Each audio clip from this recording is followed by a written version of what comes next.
postured to try to gain weight. An artificial weapon could save the critically endangered. Our top story.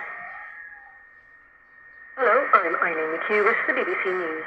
The US Treasury says that a deal has been signed with Ukraine on the joint exploitation of its mineral resources.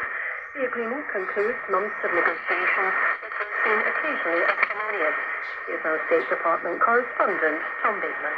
A draft of the agreement, seen by the BBC, says a joint US-Ukraine investment fund would be created to prospect for oil and gas and critical minerals in Ukraine. It also sets out a joint financial arrangement for splitting the revenues. Crucially, the draft says the cost of future US military assistance given to Ukraine will count as part of the American investment in the fund. That means Ukraine would, in effect, be giving Washington access to some of its natural resources in return for future US security assistance.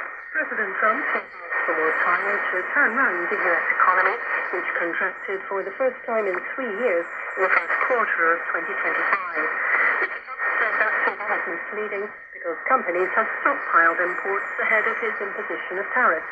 And the first quarter GDP numbers just out today. GDP, now we're removing distortions from imports, inventories, and government spending, was up plus 3%.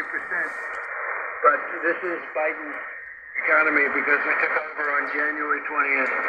And I think you have to give us a little bit of time. The GDP figure surrounded 2 years of inflation, with consumer spending also down. Two of the world's biggest tech companies, Meta and Microsoft, have reported first quarter results that exceeded analysts' expectations.